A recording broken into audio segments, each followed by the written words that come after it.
તપોવનધામ ખાતે 108 લોકોએ સામૂહિક ગોબર સ્નાન કર્યું. નવી પેઢીને ગાય સાથે જોડવા અને પંચગવ્યના લાભો ઉજાગર કરવા અનોખો પ્રયોગ યોજાયો.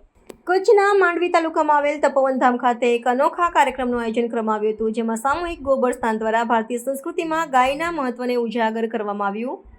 દેશી ગાયના પંચગવ્ય યુક્ત ગોબરના અસંખ્ય લાભો વિશે જાગૃતિ લાવવાના ઉદ્દેશ્યથી આયોજિત આ કાર્યક્રમમાં લોકોએ ઉત્સાહભેર ભાગ લીધો હતો.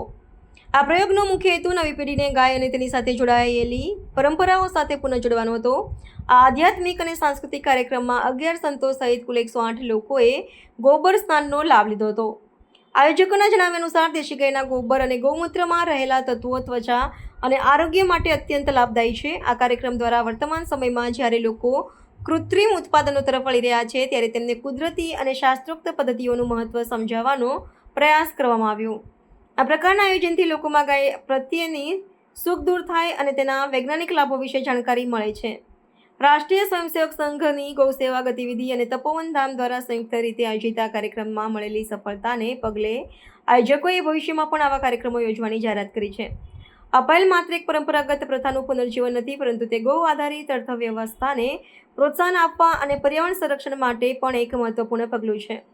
ઉપસ્થિત લોકોએ આ અનુભવને અદ્વિતીય ગણાવ્યું છે અને આવા આયોજનને નિયમિતપણે કરવા માટે આગ્રહ કર્યો હતો. પશ્ચિમ કચ્છ વિભાગ ગૌસેવા ગતિવિધિ એવं તપોવનધામ તપોવન ગૌશાળા આયોજિત પંચગવ્ય સ્નાનનો પવિત્ર શ્રાવણ મહિનામાં કાર્યક્રમ રહ્યો. કુલ મળીને આ 60 થી 65 જણા માટેનું આયોજન હતું, પણ રજીસ્ટ્રેશન અને લોકોનો ઉત્સાહ જોઈ આની અંદર કુલ મળીને 10 સંતો અને 91 લોકો એટલે 101 જણાએ ગોબર સ્નાન કર્યું, એટલે કે પંચગવ્ય સ્નાન કર્યું. પંચગવ્ય સ્નાનની અંદર ગોબર, ગૌમૂત્ર, ઘી, દૂધ અને દહીં, આ ગાયના 5 તત્વોનું સપ્રમાણ મિશ્રણ કરી અને સ્નાન કરવાનું હોય છે. આનાથી શારીરિક, માનસિક, આરોગ્ય અને આધ્યાત્મ આ ચારે વસ્તુનો લાભ થતો હોય એવું અનેક જગ્યાએ કહેલું છે, લોકોએ સાંભળેલું છે, વાંચેલું પણ છે અને વિચારેલું પણ છે. પણ આ પંચગવ્ય સ્નાન કાર્યક્રમથી જે લોકો આ સ્નાન કર્યું તેમને બધાને આ ચારે પ્રકારનો અનુભવ થયો તેવું તેઓએ તેમના અનુભવ કથનમાં કહ્યું.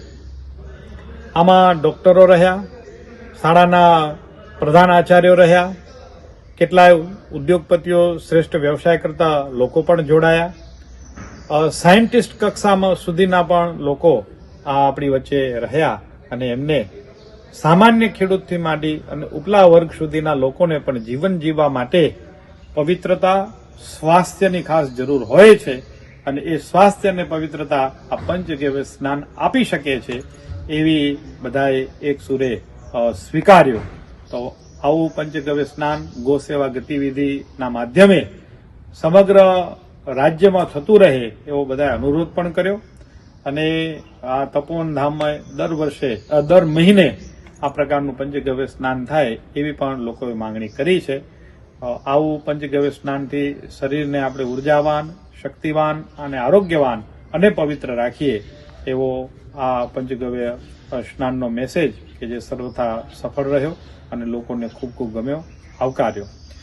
બીજી એક વાત કરી દઉં તો ગોબરના સુગ વિશેની. ગોબરમાં કોઈ પણ પ્રકારની સુગ હોતી નથી. આવેલા પ્રાય મોટા ભાગના લોકોને આ વિષય સ્પર્શ્યો હતો, પણ જ્યારે સ્નાન કરવાની શુભ શરૂઆત થઈ એટલે આમને કોઈ પણ ઠેકાણે રત્તી માત્ર આ અહેસાસ આવ્યો નહીં અને આખા શરીરમાં વાળથી માંડી અને શરીરના સંપૂર્ણ અંગો તાજગીસભર તેમજ એકદમ તેજસ્વી એમને લાગી રહ્યા છે એવું તેમને અનુભવ કથનમાં કહ્યું.